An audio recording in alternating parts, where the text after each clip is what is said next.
지난 동영상에서 스트럭처드 스트리밍을 실행하는 것을 우리가 살펴봤습니다. 그래서 어, 설명 과정에서도 우리가 살펴봤듯이 스트럭처드 스트리밍은 데이터 프레임 처리 과정하고 거의 동일한 구조로 이제 실행을 할 수가 있습니다. 근데 다만 데이터를 읽어드릴 때 스트림 데이터를 읽어드린다는 걸 표시해주고 리드 스트림이라는 데이터 입력 함수를 사용하고 데이터를 출력할 때도 라이트 스트림이라는 그 출력 함수를 이제 사용한다는 것만 다르고 나머지는 데이터 프레임의 데이터 변환 과정과 동일하게 우리가 처리를 할 수가 있습니다. 이제 그런 면에서 스트럭처드 스트리밍이 스트림 데이터를 처리함에 있어서 가지는 장점이라고 그렇게 볼 수가 있겠습니다. 그러면 이제 이번 동영상에서는 마지막으로 스트럭처드 스트리밍을 우리가 처리하는 데 있어서 연관된 이론적인 이제 주제들을 살펴보도록 하겠습니다. 그래서 우리가 실습할 때는 이제 사용하지 않았는데 워터마크라는 이 함수가 있고 그 다음에 드랍 듀플리케이트라는 함수가 있습니다. 그래서 이게 둘 다 분산 데이터 처리하고 이제 연관이 있기 때문인데 우리가 분산 데이터 처리 과정에서 데이터를 읽어드리다 보면 저쪽 이제 데이터 입력 노드에서 입력된 데이터가 스파크 마스터 이제 스파크 데이터 처리를 하는 마스터로 제대로 전달이 안 될 수가 있습니다. 그럼 전달이 안 되면 기다려야 되겠죠. 그럼 어느 정도까지 기다릴 것이냐 하는 것을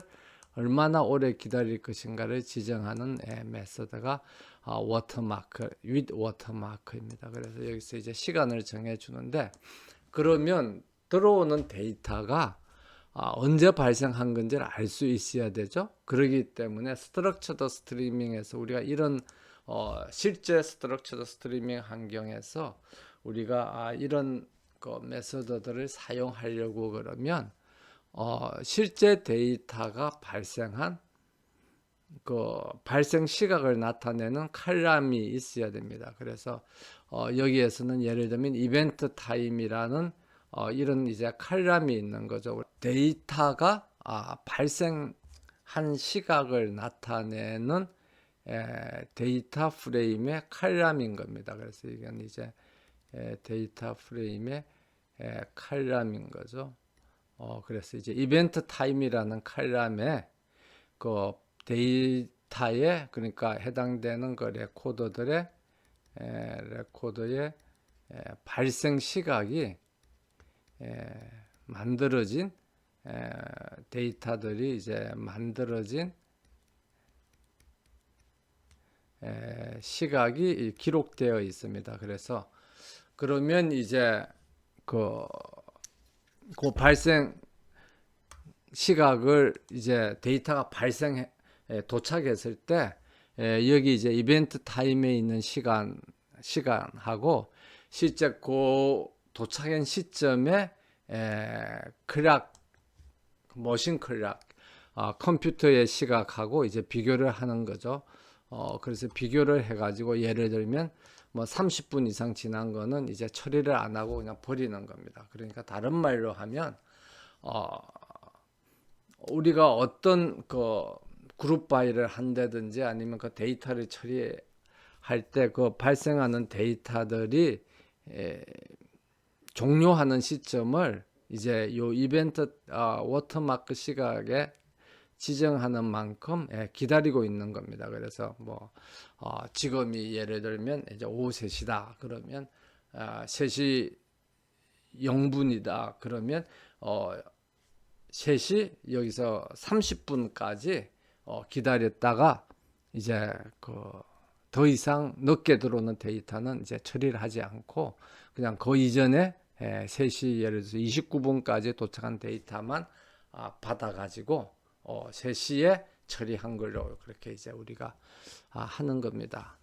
그래서 뭐 그런 개념이 있다는 걸 우리가 알면 되고요. 그러면 이제 드랍 두플리케이트면 분산 환경에서 이제 데이터가 가다 보면 중간 노드에서 데이터가 없어지거나 데이터가 너무 안 오잖아요.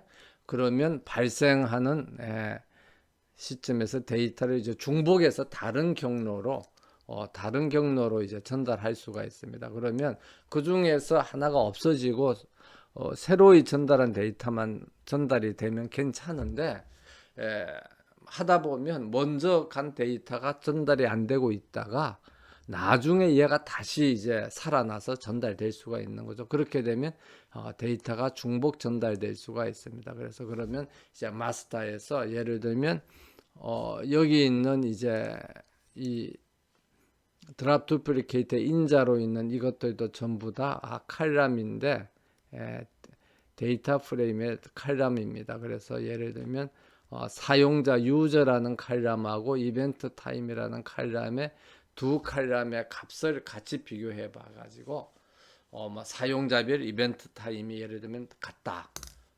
그러면 이제 같은 레코드로 취급해서 그 중에 하나는 버려버린다는 겁니다. 그래서 실제 우리가 스트럭처드 스트리밍 관련된 데이터 처리를 실제 업무에 적용하려고 그러면 이런 뭐 이론적인 개념들을 이제 활용해서 적용을 해야 되고요. 그 다음에 이제 체크 포인트 로케이션이라는 걸 이제 각 데이터 프레임마다 만들어 준다고 그랬죠. 그래서 체크 포인트 로케이션을 만들어 주고 데이터를 처리하고 나면 거기에 가보면 그 처리된 데이터들이 이렇게 있는 것을 볼 수가 있습니다. 그래서 뭐 강의 자료에도 이렇게 나와 있습니다만 이제 체크 포인트에 가면 이렇게 쭉 어떤 데이터들이 어떤 순서로 처리됐다 하는 것들이 이렇게 나와 있고요. 그 다음에 소스에 가보면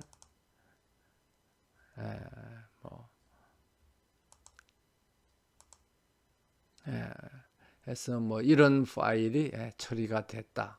그래서 언제 여기 타임 보통 이제 일반적으로 쓴 타임 스탬프라는 칼럼이 많이 쓰는데 용어를 많이 쓰는데 이게 우리가 알 수 없지만 이거 이제 분해하면 우리가 읽을 수 있는 뭐 몇 년 몇 월 며칠 몇 시 몇 분 몇 초 이렇게 이제 나오는 거죠. 그래서 이걸 이제 이렇게 처리해서 배치 아이디 0번으로 처리했다 하는 것들이 이렇게 나오는 걸 볼 수가 있습니다. 그래서 이렇게 체크 포인트에 데이터의 처리 이력을 이제 이렇게 저장을 하는데요. 그래서 만약에 이제 우리가 실제 작동하는 업무에 이 시스템을 적용을 할 때는 그 다음에 새로운 데이터가 와서 이전 데이터하고 같이 뭐 합계를 한다든지 썸을 한다든지 그다음에 그룹 바이를 해가지고 뭐 통계를 낸다든지 그러면 이전에 처리했던 그 체크 포인트에 있는 정보들을 사용해서 이제 처리를 하기 때문에 없는 경우보다 굉장히 효율이 이전에 이미 계산됐던 데이터들을 다시 재활용하니까 훨씬 효율이 높겠죠. 그런데 이제 우리가 시스템을 개발할 때는 뭐 오류가 있을 수도 있고 그렇죠. 그렇기 때문에 파일을 이제 이렇게 만들었다가 그러니까 예를 들면 우리가 했던 스팍에서 예를 들면 데이터에서 데이터를 받아들이니까 스트리밍 인이라는 데이터를 받아들였으면 여기에 파일을 이제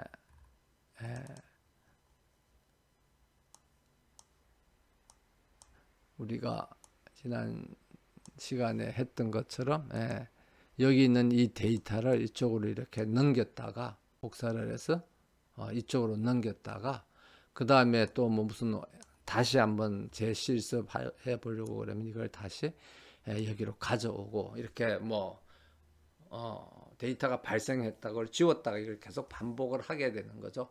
이렇게 하면은 다음에 스팍 파이썬 파이스파크 프로그램을 실행을 하면 파이스파크이 이 체크 포인트에 있는 정보를 읽어보고 뭐 어떤 파일이 원래는 처리됐는데 이걸 지워버렸으면 없어졌잖아요. 그럼 없어졌다는 그런 뭐 에러 메시지들을 자꾸 제공을 합니다. 그래서 우리가 개발 중에는 사실 사용하지 않는 게 좋아요. 그래서 개발 중에는 사용하지 않고 언제 사용하느냐 그러면 이제 실제 오류를 다 수정해서 이제 완벽한 프로그램을 개발했다 그러면 실제 업무에 적용할 때는 이제 체크 포인트를 사용해서 거기에 이전에 실행한 파일 데이터들에 대한 정보를 저장해 놓으면 다시 이제 그 다음에 새로운 데이터가 들어갔을 때 그 이전 데이터 정보들을 활용해서 좀 더 효율적으로 처리할 수가 있겠죠. 그래서 우리가 체크 포인트를 이제 활용할 때 그런 점을 고려해야 되겠습니다. 그 다음에 이제 마지막으로 우리가 실습을 할 때 제가 속도가 꽤 느리다고 그랬잖아요. 그런데 그 실습을 할 때 속도가 꽤 느린 이유 중에 하나가 스파크 세션에서 마스터를 지정을 할 때 여기 있는 것처럼 우리가 보통 로컬 뭐 이런 식으로 이제 지정을 하거든요. 그럼 로컬 컴퓨터에서 그 스레드를 하나만 만들어서 이렇게 하는 것 같아요. 그래서 여기에서 로컬에서 대괄호를 열고 스타 표시, 와일드 카드 표시를 하면 만들 수 있는 만큼 가능한 많은 스레드를 만들어 가지고 그러니까 프로세서가 여러 개 이제 떠서 이제 실행이 되는 거죠. 그래서 속도가 굉장히 빨라집니다. 그래서 여러분들도 만약에 뭐 로컬 아니면 로컬 대괄호 열고 예를 들면 뭐 로컬 해서 대괄호 열고 뭐 2 아니면 그냥 로컬 이런 식으로 실행을 했는데 속도가 느리다. 그러면 이제 이렇게 로컬 스타로 해서 실행을 하면 컴퓨터가 자기가 가용한 모든 자원을 다 동원해서 프로세서를 여러 개 실행시켜서 이제 처리하기 때문에 경우에 따라서는 속도가 좀 더 빨라질 수가 있습니다. 그 다음에 이제 입력 파일이 데이터가 이렇게 온다고 그랬잖아요. 근데 데이터가 이렇게 오는데 아까 워터마크라든지 뭐 그렇게 기다린다고 그랬죠. 그래서 뭐 여러분들이 실습을 할 때는 보통 그 데이터들을 실습 파일들을 뭐 그때 연속해서 이제 만들고 그 다음에 실습 파일을 만드는 그러니까 말하는 게 예를 들면 이런 거죠. 이런 실습 파일을 만든 시간이 별로 이렇게 차이가 안 나는 거죠. 그래서 이럴 때는 문제가 없는데 이게 예를 들면 나중에 다시 이제 그 파일을 수정을 했다. 그래서 여기 있는 이 실습 파일의 타임 발생 시 수정한 날짜가 뭐 하루나 이틀 이상 달라진다. 그러면 이제 늦게 발생한 파일이 만약 먼저 도착하고 그 다음에 일찍 발생한 파일이 더 늦게 도착하면 일찍 발생한 파일 그러니까 더 늦게 일찍 발생했지만 더 늦게 이제 복사해서 넣은 파일이 도착해도 아무런 변화가 없는 걸 우리가 볼 수가 있습니다. 그러니까 이미 그 워터마크에서 어느 정도 기다리면 기다리지 말라 그랬잖아요. 그래서 우리가 워터마크를 사용하지 않아도 파이스팍의 스트럭처드 스트리밍이 아마 디폴트 값이 있는 것 같아요. 디폴트 값을 넘어선 거는 그냥 처리를 하지 않고 그냥 버려버린다는 것을 이제 알 수가 있습니다. 그래서 여러분들이 실습을 하다가 새로 발생한 파일을 복사해서 그 디렉토리에 넣었는데도 파이스팍에 아무런 변화가 없고 처리를 안 한다. 뭐 그러면 그 파일의 발생 시간을 한번 체크해 보고 혹시 추가로 지금 도착한 파일보다 훨씬 늦게 발생한 그런 파일이 이미 먼저 처리된 게 있는지 그걸 이제 한번 비교해 보면 되겠습니다.